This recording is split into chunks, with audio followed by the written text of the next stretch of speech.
Bienvenidos al mundo de la historia. Hoy les hablaré del lío entre mujeres que cambió la vida política de uno de los países más poderosos del mundo.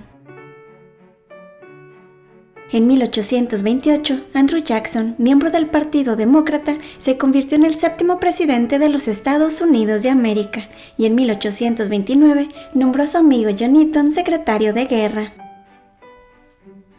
Ellos, al igual que Florette Calhoun, esposa del vicepresidente, y Margaret O'Neill, mejor conocida como Peggy O'Neill, fueron los protagonistas de esta historia. Peggy O'Neill nació el 3 de diciembre de 1799 en Washington. Sus padres eran propietarios del Hotel Franklin, cuyo primer piso servía de taberna. Durante su infancia estudió francés y aprendió a tocar el piano. Ya en su adolescencia comenzó a trabajar en la taberna para ayudarle a sus padres. Peggy era una jovencita muy hermosa, inteligente y encantadora, que se congraciaba fácilmente con los huéspedes del hotel. Sin embargo, ese trabajo le trajo muchos problemas, pues la gente comenzó a cuestionar su reputación. Posteriormente, cuando tenía 15 años, intentó fugarse con un hombre mayor que ella. 2 años después, se casó con John Timberlake, de 27 años, que lo único que había hecho en su vida era acumular deudas y entregarse a la bebida. Los padres de Peggy le regalaron una casa situada frente al Hotel Franklin. Esa cercanía les permitió conocer a los políticos que se hospedaban ahí, entre ellos John Eaton, un viudo de 28 años, recién nombrado senador, convirtiéndose en el senador más joven en la historia de los Estados Unidos. John Eaton tenía una relación muy cercana con Andrew Jackson, quien había sido tutor de su difunta esposa. Cuando John Eaton se enteró de las dificultades financieras de los Timberlake, le consiguió empleo al esposo de Peggy en la Marina de los Estados Unidos. Durante las ausencias de Timberlake se les veía a Peggy y a John caminando cogidos del brazo y comenzaron a circular los rumores de que estos estaban teniendo una aventura y que John le había ofrecido el empleo porque sabía que lo mantendría fuera de su casa por prolongados periodos de tiempo. En abril de 1828, el esposo de Peggy murió de una enfermedad pulmonar en uno de sus viajes. Pero también se llegó a decir que se suicidó porque su esposa le era infiel. El 1 de enero de 1829, alentados por Andrew Jackson, Peggy y John Eaton, se casaron 8 meses después de la muerte de Timberlake. Ese matrimonio escandalizó a la alta sociedad y a la política estadounidense, especialmente a las mujeres, avivándose el rumor que Peggy le había sido infiel a su primer esposo, y que cuando ella era más joven había tenido amoríos con varios clientes de la taberna de sus padres. El senador Louis McLean llegó a comentar que John Eaton se había casado con su amante y la amante de 11 docenas más. Sin ninguna dilación, las damas de la alta sociedad la condenaron al ostracismo social. Argumentaron que no se relacionarían con una mujer que le había sido infiel a su primer marido, que ese no era el comportamiento propio de una dama, y la apodaron la pequeña cosa indecente. Además, consideraban que Peggy no le guardó suficiente luto a su marido, y como había trabajado en un bar, la consideraban promiscua y hasta prostituta. Por lo que las esposas de los miembros del gabinete, en contubernio con la segunda dama de los Estados Unidos, concluyeron que lo más sensato era mantenerse alejadas de Peggy para no mancillar su propia reputación. En marzo de ese año, el presidente Andrew Jackson nombró a John Eaton como secretario de guerra.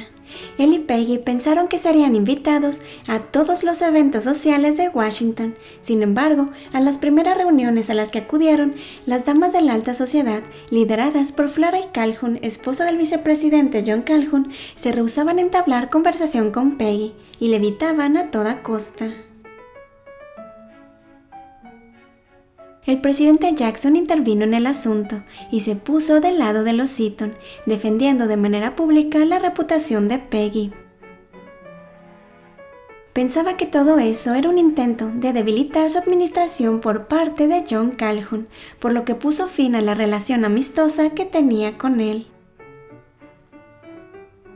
Los consejeros de Jackson le dijeron que no hiciera el nombramiento de Eaton debido a la reputación de Peggy. Pero Andrew Jackson, muy enojado, les mencionó que el pueblo no lo había puesto en ese lugar para consultar a las damas de Washington sobre las personas adecuadas para componer su gabinete.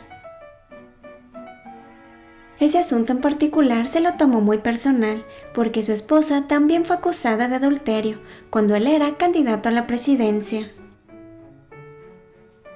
Verán, durante la campaña presidencial contra John Quincy Adams, este había mencionado en varias ocasiones que Jackson no era apto para ser presidente, porque había vivido en el pecado los primeros años de su matrimonio. Y a ese respecto les cuento que, en 1788, cuando Andrew Jackson se casó con Rachel Donaldson en Natchez, Mississippi, ninguno de los dos sabía que el divorcio de esta con su primer marido no se había concretado, debido a la burocracia y a las cambiantes administraciones de Kentucky, donde Rachel se había casado la primera vez, por lo que su matrimonio con Jackson no fue válido.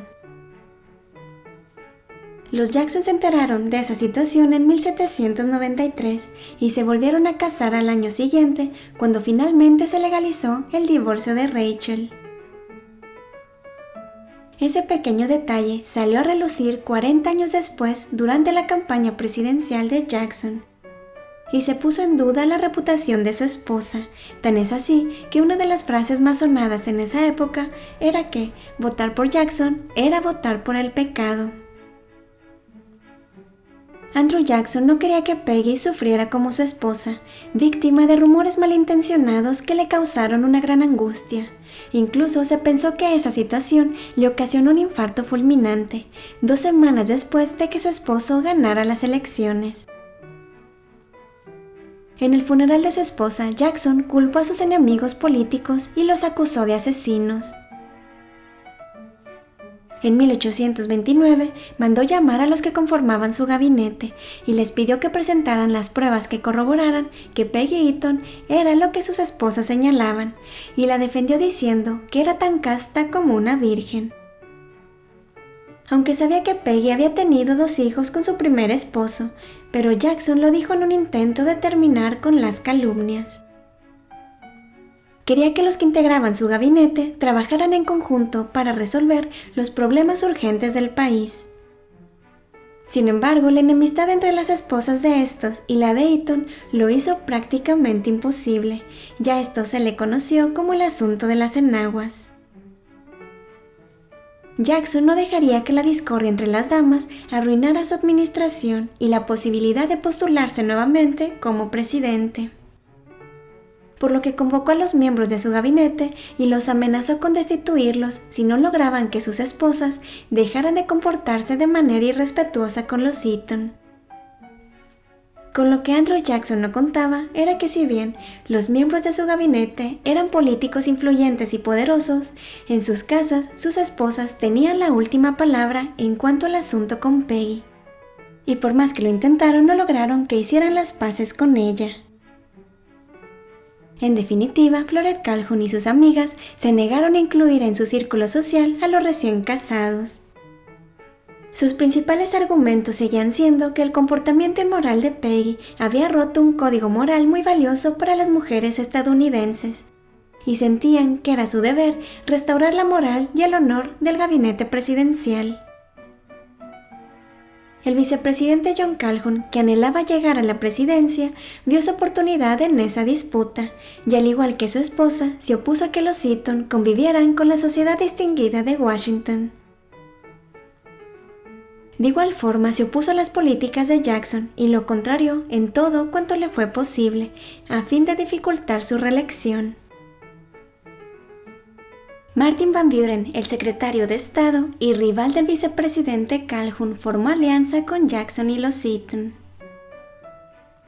Las políticas arancelarias de Jackson hizo que perdiera el apoyo de los estados del sur, por lo que Calhoun fue apoyado por estos y por los miembros de gabinete que provenían de esos estados, lo que avivó aún más esa rivalidad. En 1831, Martin Van Buren, que además era viudo, un estatus que le brindaba cierta imparcialidad, intentó sofocar el asunto de las enaguas y le sugirió a Jackson que disolviera el gabinete. Sin pensarlo dos veces, el presidente aceptó la propuesta. Reunió nuevamente a los miembros del gabinete y les pidió la renuncia, incluidos a Eaton y Van Buren, y reemplazó a los que claramente estaban a favor de Calhoun por amigos y personas de confianza que habían formado parte del denominado gabinete de cocina, ya que, durante el conflicto de las enaguas, algunos de sus allegados se reunían en la cocina de la Casa Blanca. La rivalidad entre Jackson y Calhoun se acrecentó y se convirtió en una lucha de poder a gran escala. Después del escándalo y su posterior renuncia, John Eaton se asentó en el estado de Tennessee. En 1832, John Calhoun renunció como vicepresidente y fue elegido senador. Su oportunidad para vengarse de sus enemigos políticos llegó poco después, cuando Jackson propuso a Martin Van Buren como ministro de Asuntos Exteriores, y él logró que fuera rechazado. Pensó que con eso enterraría la carrera política de Van Buren, pero sucedió todo lo contrario. En 1833, Van Buren se convirtió en vicepresidente, y en marzo de 1837 sucedió a Andrew Jackson en la silla presidencial. Y un dato curioso es que Jackson realizó varios intentos para anexar Texas a los Estados Unidos. Aunque no lo logró, en la década de 1840 se mostró a favor del reconocimiento de la independencia de Texas y de su posterior anexión. En 1834, John Eaton fue gobernador de Florida y 2 años más tarde fue nombrado embajador en España, por lo que él y su esposa se mudaron a Madrid, pero ahí también fueron blanco de críticas y se vieron envueltos en varios escándalos. El gobierno español se quejó de que Peggy se la pasaba hablando mal de Martin Van Buren y que por su carácter parecía ser ella la embajadora. El sucesor de Eaton en España los acusó de beber en exceso y se sorprendió al ver que Peggy se fumaba los cigarrillos de su marido. En 1840 regresaron a los Estados Unidos y durante la campaña presidencial de Van Buren, John Eaton se enemistó con Jackson cuando decidió apoyar al oponente de Van Buren y unirse al partido Whig. En los años posteriores, los Eaton por fin formaron parte de los círculos sociales de Washington, pero una vez más fueron criticados por beber demasiado. El historiador y biógrafo presidencial John Meacham señala que Peggy tenía una lengua incontrolable e ingobernable y que le deleitaba ser cortejada por los caballeros. Tras dedicarse la mayor parte de su vida a la política, John Eaton murió en Washington el 17 de noviembre de 1856 a los 66 años, dejándole a Peggy una fortuna considerable. Y otro dato curioso es que el condado de Eaton, al sur de Michigan, fue nombrado así en su honor. En 1859, cuando Peggy contaba con 59 años, se casó con un profesor de música y bailarín italiano de nombre Antonio, 30 años menor que ella, el cual había sido tutor de Emily, la nieta de Peggy, lo que ocasionó que se reavivaran los rumores que la acompañaron toda su vida. La vida con Antonio no fue fácil, él nunca estuvo contento con la cantidad de dinero que Peggy le daba, a pesar de que ella lo apoyaba en todos sus proyectos. Por ejemplo, en una ocasión se mudaron a Nueva York para que él hiciera un negocio de vinos y productos italianos. También chantajeó a Peggy diciéndole que pusiera a su nombre todas sus propiedades, entre ellas 20 casas y la granja de sus padres, de lo contrario la abandonaría. Desafortunadamente, Peggy transfirió todas sus propiedades a nombre de Antonio, quien en 1866 se fue a Europa con la nieta y la fortuna de Peggy. Peggy Eaton pasó sus últimos años en la pobreza, viviendo en un hogar para mujeres indigentes en Washington, y murió el 8 de noviembre de 1879 a los 79 años. Fue enterrada junto a John Eaton en el célebre cementerio Oak Hill, en donde descansa para la eternidad cerca de los que alguna vez la rechazaron. Como pudimos ver, el lío entre las esposas de los miembros del gabinete cambió el curso de la historia al impactar la vida política de los Estados Unidos. Muchas gracias por llegar hasta aquí. Sigan la cuenta del canal en Instagram y si les gustó el video denle like y compártanlo con sus amigos. Suscríbanse a mi canal y activen la campanita para que no se pierdan ningún dato curioso e interesante de la historia. Cuéntenme en los comentarios qué opinan del asunto de las enaguas. Si llegaron hasta aquí, dejen en los comentarios algún emoji relacionado con esta historia. Y hasta pronto.